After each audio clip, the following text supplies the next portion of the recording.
Hey guys, Metal Jesus here, and as you can see, I have the disc version of the PlayStation 5, and because of that, I like to collect physical PlayStation 5 games.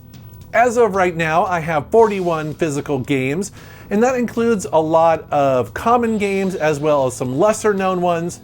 And so in this video, I'm going to share with you the ones I've collected so far, and also what I think of most of them. Let's take a look.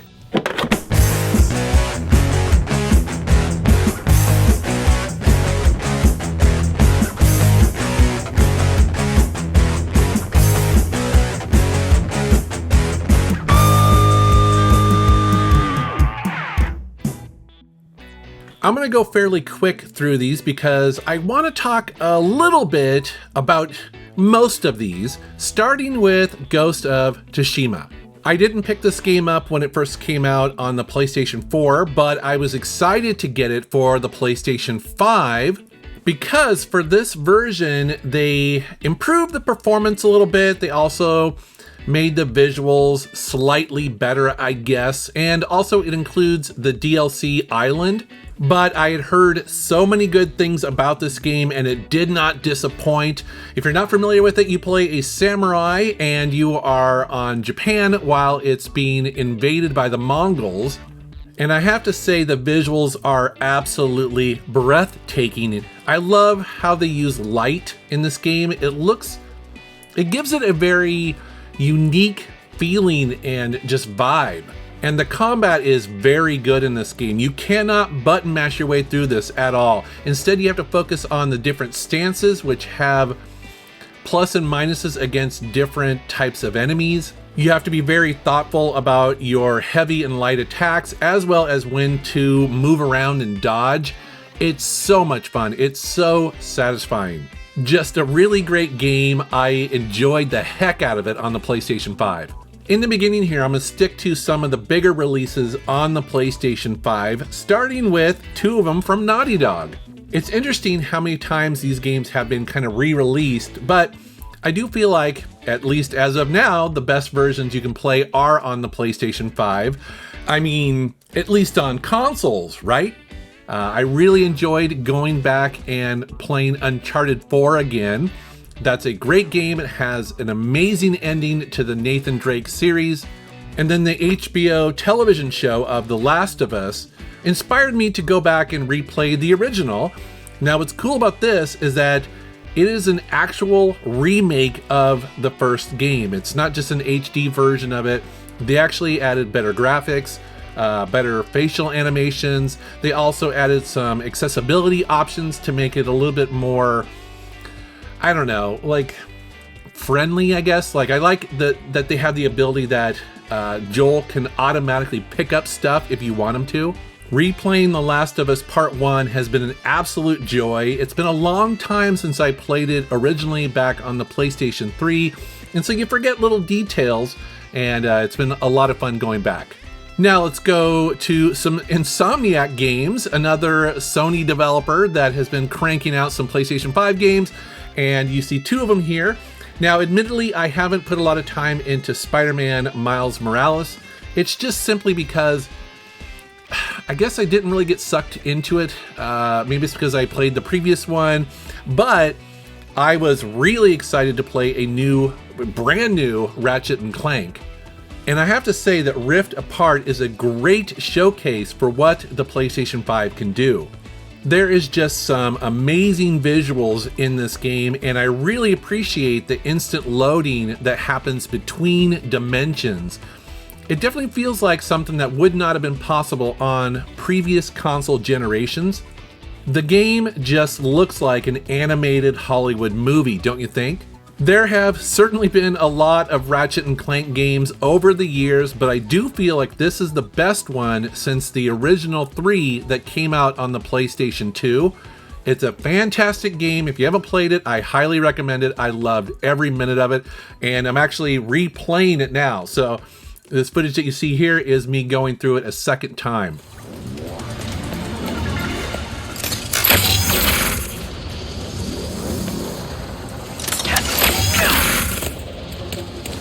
Found you.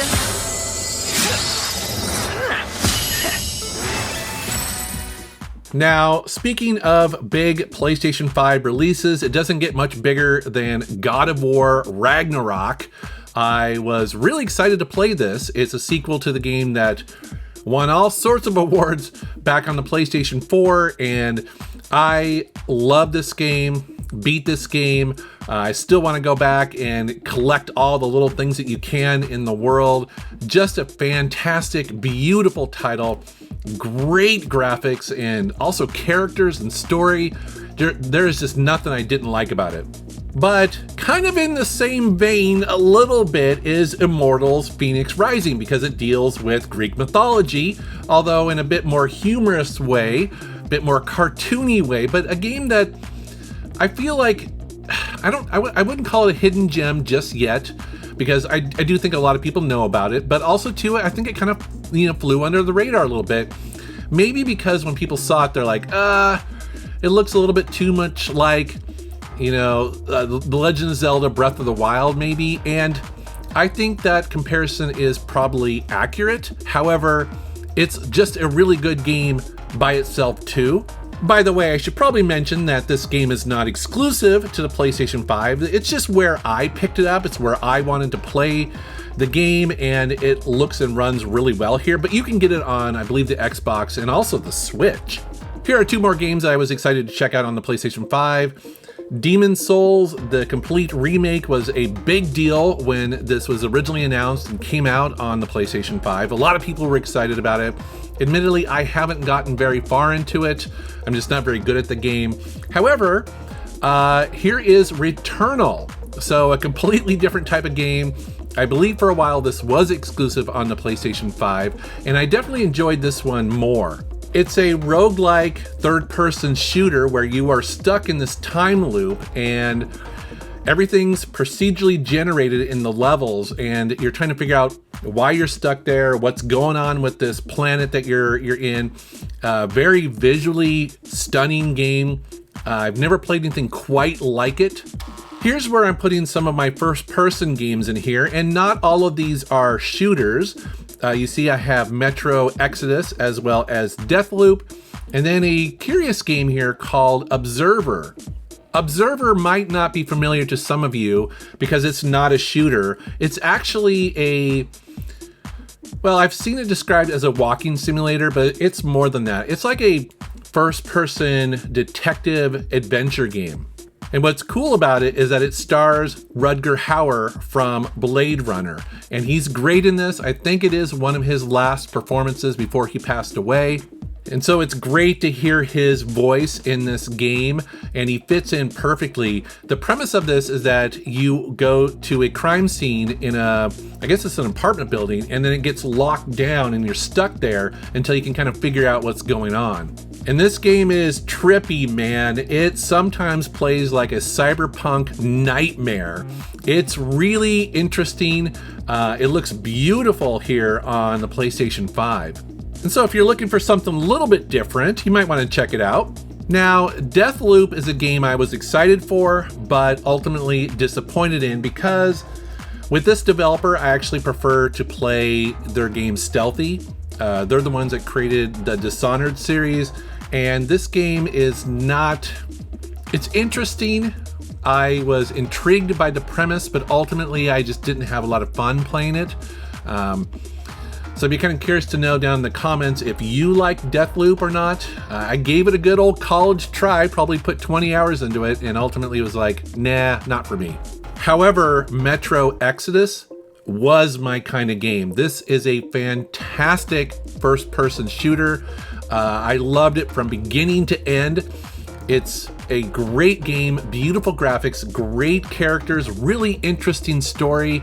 It's a game I do intend to replay at some point. Another game I was pleasantly surprised with is Stray.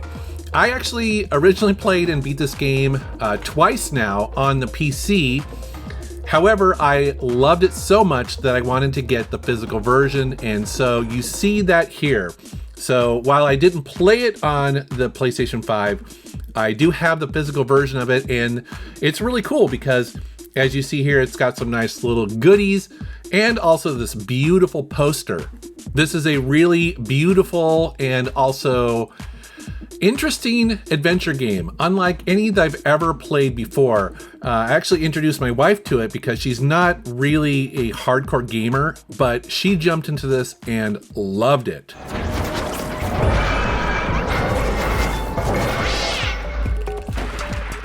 Let's move on to Horizon Forbidden West. So this is a game that, I don't know why, but it didn't grab me like the original. I love the original game so much that I actually played it twice, and I was really looking forward to this sequel. And I put 25 hours into this game, and it's weird because I can't really describe why the game didn't grab me like the first one. I mean, it's got the great open world with amazing graphics. There's never a shortage of things to do here. I like Aloy as a character. I think her story is really interesting. But for me, ultimately, this game focuses too much on the different human factions, and I find them to be the least interesting part of this franchise. Honestly, I had a hard time telling them apart, or even really caring about their story or what their motivations were. You know, I really just like the big robotic dinosaurs. And I felt like the story in the original was more compelling. I haven't finished this game. Reggie tells me it's amazing and I really need to do that. So I haven't completely abandoned it, but for right now, it sort of sits on the shelf. You guys know me and I love collecting physical games, and it's been really interesting collecting physical on PlayStation 5. One company that is doing their part is Red Art Games, and you see 5 releases here that I have for the PS5. I love how these smaller, maybe lesser known titles are getting a physical release here. Again, so for collectors like me who enjoy these games can hopefully keep them forever, keep them archived. A couple titles here I want to mention is Heidelberg 1693.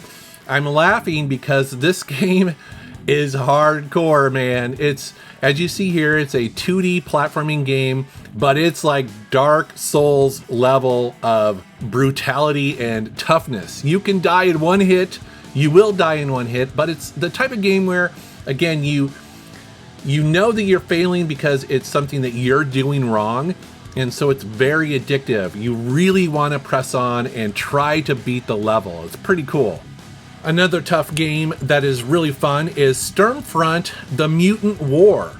This is a top-down twin-stick shooter that is very addictive. I love twin-stick shooters, and this is a good one.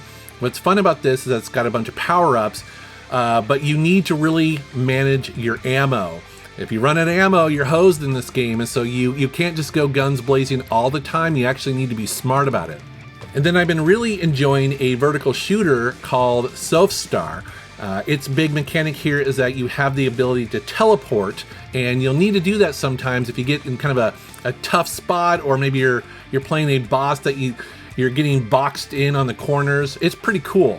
Here's a curious game you may not have heard about. It's called In Rays of the Light, and this is not going to be for everybody because essentially, as you see it here, it is a first-person, I guess maybe like a survival horror type game. However, it's also really just an adventure game, or even kind of like a walking simulator where you really need to just kind of get in that mindset where you're gonna lean back and just explore the environment, because you can get lost and confused pretty quick in this game.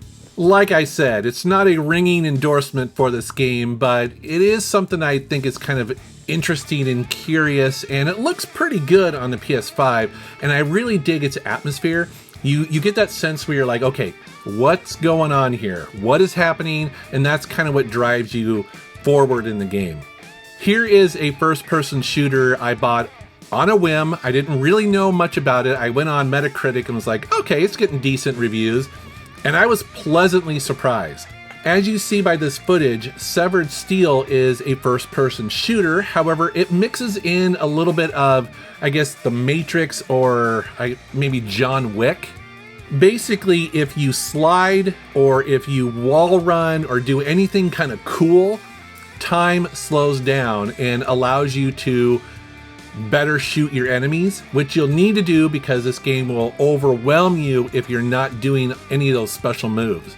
And so it's very stylized, very hyper realistic. I guess it kind of reminds me also of those old Max Payne games. Now, it does feel a little bit like a budget title, I get that, and I don't think I paid more than $15 for this, and that was new. But yeah, I mean, if you're looking for something new and you're into first-person shooters and you like that bullet time style, check it out.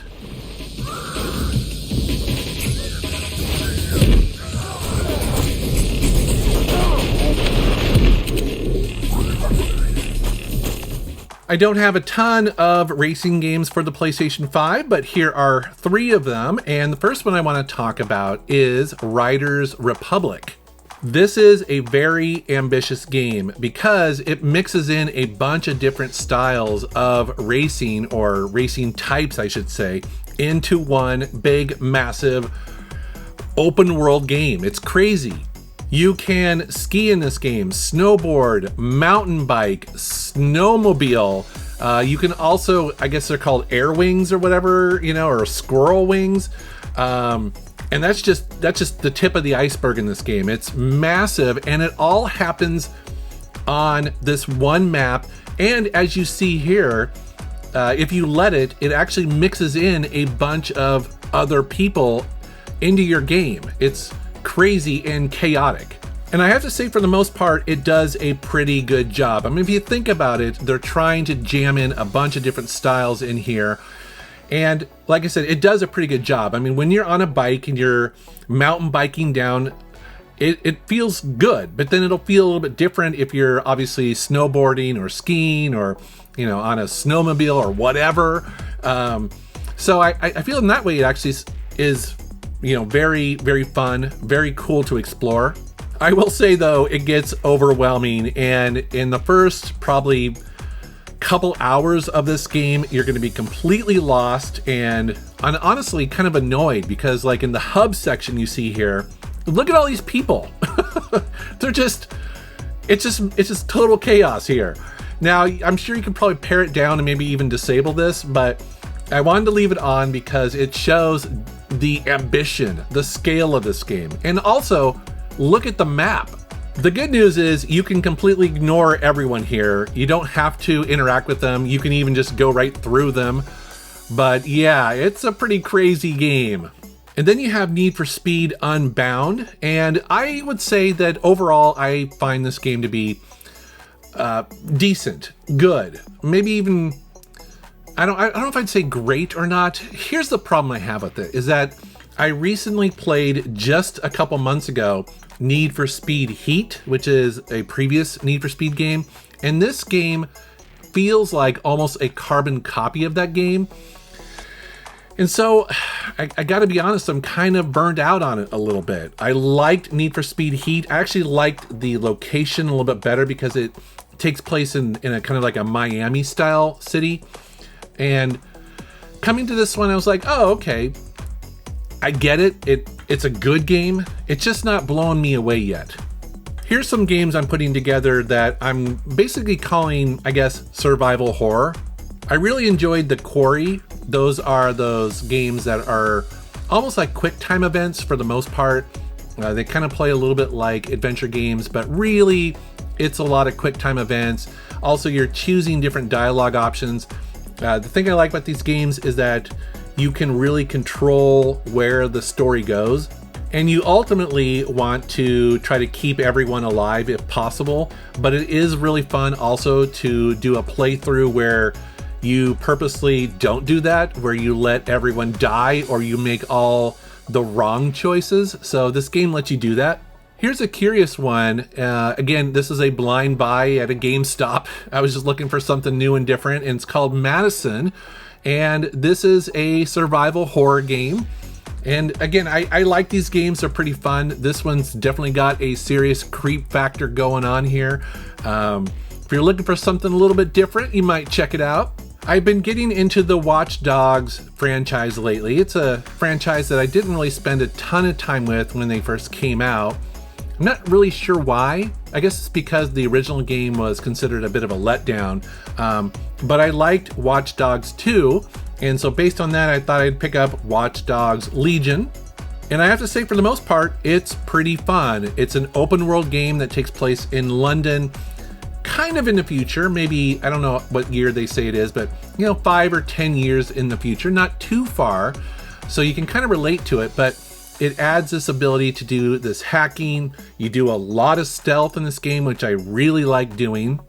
And these are just really enjoyable games. Again, I don't know what it is with the franchise that they don't have the strength of something like Grand Theft Auto for some reason, but they're decent games. And I think if you can get them on sale, if you do like stealth, if you like, hacking culture, I guess, they're pretty cool.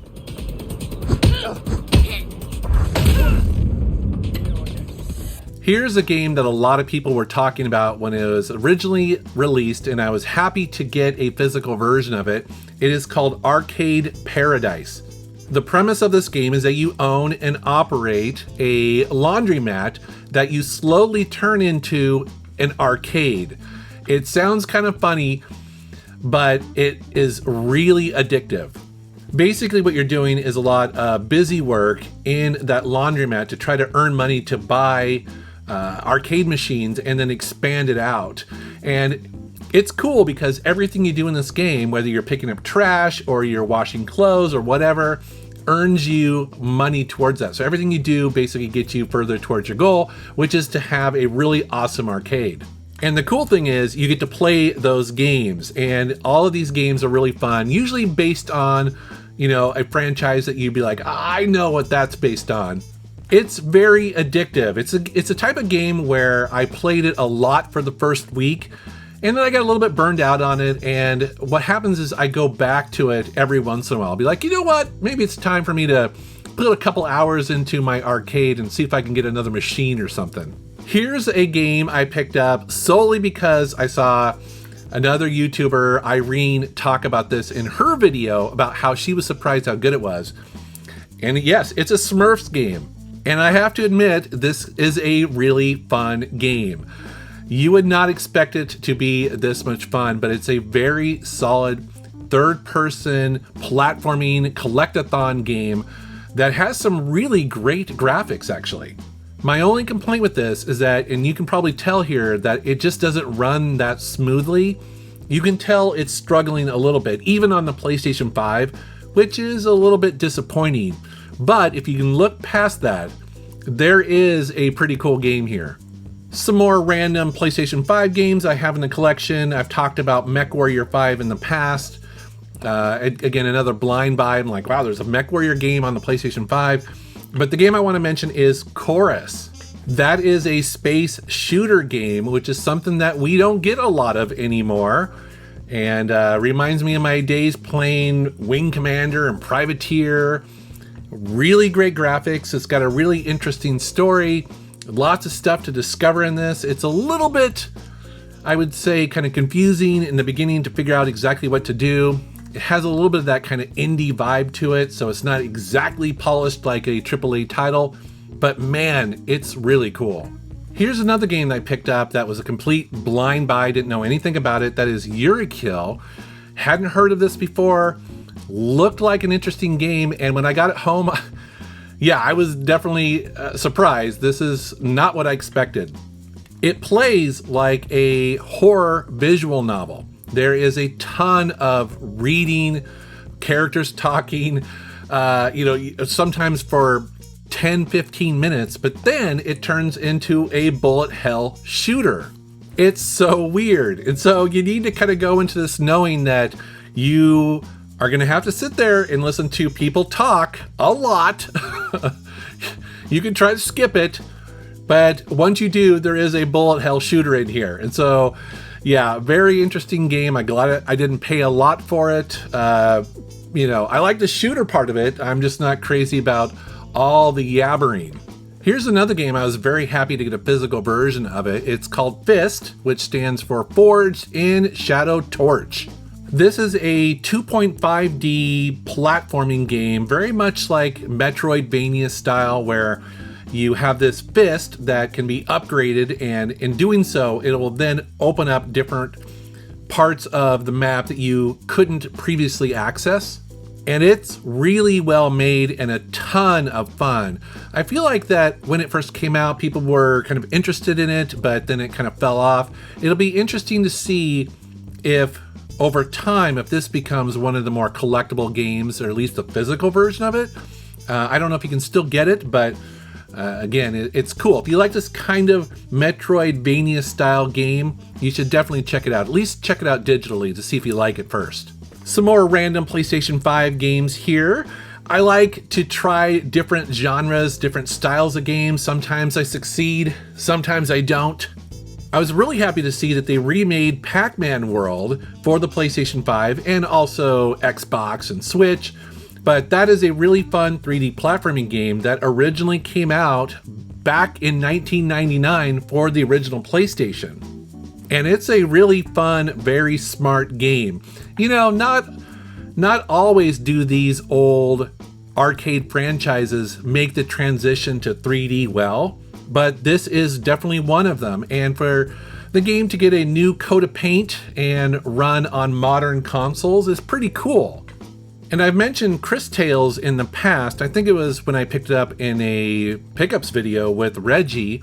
Again, another kind of blind buy, didn't know that much about it, but as you can see here, it is a JRPG with a time mechanic that is really neat. So that's a really fun game. I need to go back to it. I haven't yet beat it, but it's one I definitely enjoyed.